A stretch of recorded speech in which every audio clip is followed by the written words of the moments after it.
yesterday's quiz had a lead coefficient of 1. That means each parenthesis, I get to go right away to my parentheses, right? Because when the lead coefficient is 1, what am I multiplying to get x squared? Just x and x. So some of you went to the whole doing the AC split and trying to, you didn't have to do that. When you have a lead coefficient of 1, you want to look at what are my factors of 16 that add to 8. And do you agree 4 and 4 works? 4 and 4. 4 times 4 is 16, so multiplying the last 2 in each one. But how can I write this simpler? Since it's x plus 4 times x plus 4, we can write it as x plus 4 to the what power? To the second power.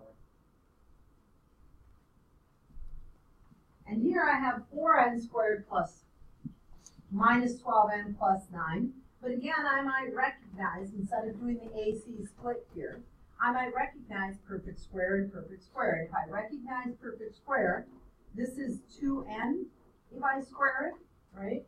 And this is 3 squared. So when you can start recognizing perfect square, it makes life easier or better also. You might not always recognize it. If you don't recognize it, then you would multiply 4 times 9, and you try and find that middle term. But in this case, if I take 2n times 3, that leaves us with 6n, and what do I have to do? I'm going to be doubling it. So when I'm looking at this next one, this one, as I look at that, is going to give me 2n minus 3 times 2n minus 3. Now, if you did not recognize perfect square, what would you have done? You might have taken 4 times 9 and said, oh, 36, and now I have to split it. You would have done like we did the last 2 days, okay? But when you can start recognizing perfect squares, these patterns make it really nice. So it says, what pattern do we notice? Have we seen this before? These are our trinomial, perfect square trinomials, they are called. In that the first number is a perfect square, the second one, so our a squared, the second one is 2 times the a and the b, and then our last term is b to the second. Going back to our H4 lesson. So here's the key thing that I would want to make sure if I was looking at yours that I had written down. I would want to make sure I have this. This is going to be one of our patterns. Does anyone remember the other pattern we had when we did this unit in H4? Besides the perfect square trinomial. Anyone remember? Maria, you remember it? We're going to see it just a minute. Does everyone have this? Are we ready? Guys, perfect square trinomial. The first and the last term must be perfect squares. The middle term is always twice. Twice the product of one factor from the first term and one factor from the last term. So when we think of this as being in this parenthesis, this is our first and our last term, and it is always 2 times that, okay?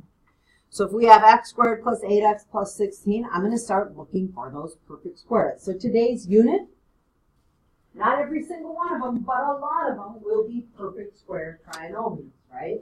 Where the first one will be a perfect square and the last one, and we can factor it in this way. It says any trinomial of the form a squared plus 2ab plus b squared, or the second one, minus ab, 2ab plus b squared, is called a perfect square trinomial because it results in factoring of a binomial. We read the equation from right to left and gives us our rules for factoring. So when we think of factoring our trinomials. So first thing you want to do is you look at your problems and we ask you to identify your a and b at the top. So a, remember, is the coefficient. So a is 1. And a lot of times we'll probably put that x with it. So the a term is going to have that 1x. and then the b in this case is 9. So if we are looking at, is it 9 or is it, this is b squared. So if b squared equals 9, b will equal 3. You're taking the square root kind of each one, okay? So the square root of 1 is still 1. Now we are going to take 2 times a and b. I like kind of to think of this as 2ba instead of ab, because usually we have a 3 back here times 1x, which gives us our middle term of 6x. So if we said yes, and we can find that the a and b are perfect squares, and the middle term is 2ab, then we can write it as x plus 3 squared. Would you be wrong with just writing this answer as x plus 3 times x plus 3? I will give you full credit for that on your test. But the reason we want to write it as a square is because as we get into our next unit, which is quadratics, this is going to be a nice way of factoring and getting our solutions. Okay? So, factoring, if we look at this one, to practice, factored form. So, are a and b perfect squares? 64t squared and 81, are those two perfect squares? So we are going to take the square root of 64t squared, which is 8t. We are going to take the square root of 81 to get b, which is 9. Is the middle term 2 times 8t times 9? So is this 2 times 8t times 9? So if we multiply those together on our calculator, our thinking 72 times 2 is 144. Now, the fact that it is a minus here just tells us that we have to have a minus in our binomial. And then you put down the first term, which is 8t, and you put the last one, which is minus 9, and you are done. Please try this next one. X squared, or 6x. Okay, and we'll use 6h even though they have h here. And then, Kylie, I should have b is 5. And does it work, Gavin? Is this 6h times 5? Yes. So if I am writing it, Caden, you ready to try it? We're going to have what? 6h. Since it's a plus, we go plus and 5. And if you're not sure, again, that you did it right, you can write this out twice. 6h plus 5 times, and some of you like to draw the box, right? And you can check it. 6 times 6, yep, 36. 5 times 5, yes, 25. And then check your middle term by doing this inside and that outside. 30 plus 30 gives us 60. So you can always check your answers when you're doing this. So I think yesterday some of you just didn't check when you looked at it. So the other type that we had was the difference of squares pattern. Okay? So the difference of squares is you have a perfect square minus another perfect square, and you have no middle term. No middle term. And when we had that, we wrote it as x square root of each one. So x plus 4 and x minus 4, right? Because I need to have a middle term, and 4x minus 4x does give me 0x, right? So this is 4x, this was minus 4x, that adds to 0. So if I have 4y squared minus 25, again, that middle term is 0, and if I would be factoring that, the square root of 4y leaves me with 2y. Square root of 25 is 5. So if we are looking at our pattern, again, this is the one we saw back in H4 also. A squared minus b squared. Only thing, this is what you saw in H4. You saw this part, right? And I said, oh, how does our answer always look like? Our answer always looks like h squared in this case, or a squared minus b squared when we are looking at that, okay? So, again, if we are looking at this pattern, when can you use this pattern? Anytime you notice that you have the difference, okay? So the key thing that we are looking at here is we are looking at the difference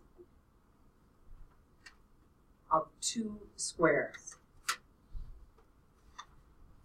You can then factor it into this polynomial. So if it is two perfect squares and they are subtracted, does it work when they're added?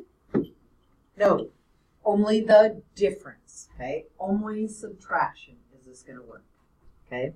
The difference of two perfect squares is a key thing. Is it a difference? Yes. Are A and B both perfect squares?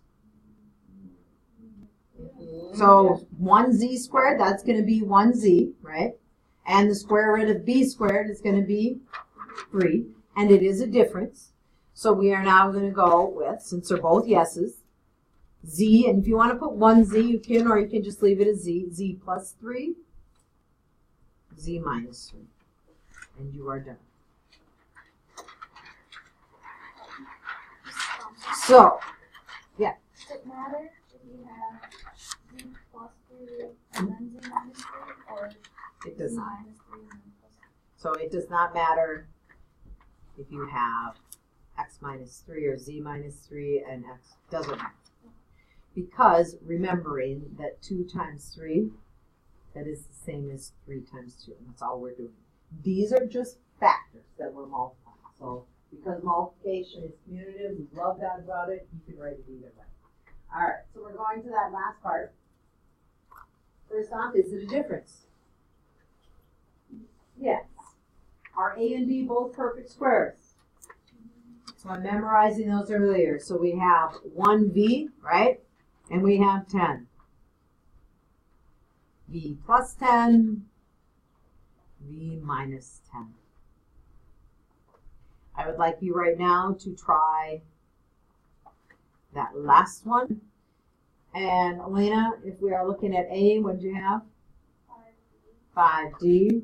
And Dylan, if I'm looking at B, I'm going to have 8.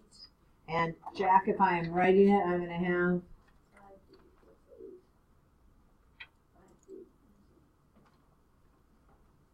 Done.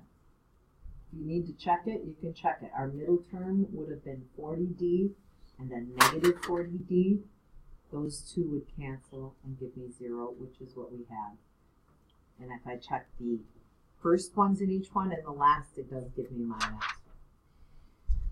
So, if we are looking at this one, first thing we want to answer the question, is it a difference? Yes, and so before we start factoring it, you're going to notice that we have a common factor, and our common factor, Micah, is what? 6. So we're going to factor out a 6, right? Would you use 6?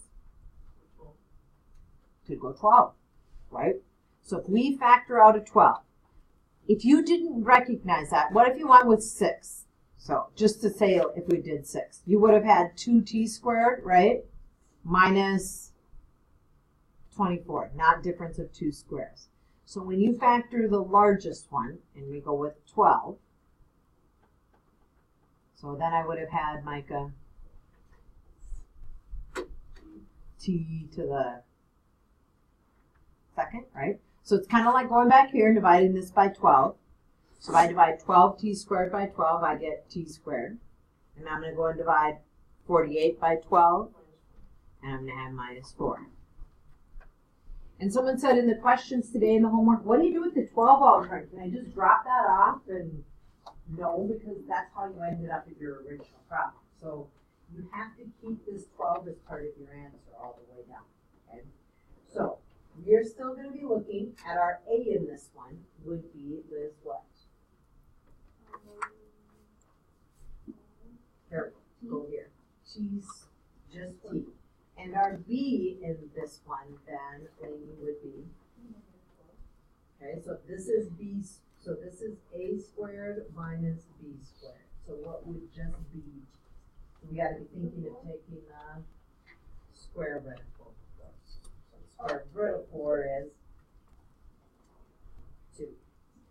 So, since we can factor this t squared, and my recommendation when you do this is you're gonna have this 12, and they did just t plus 2, t minus 2, but then when you put your final answer, if we are looking at this one, our final answer has to have the 12.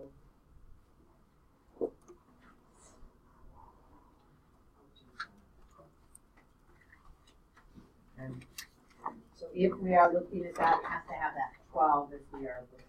So I just want you to turn in your notes to just kind of see.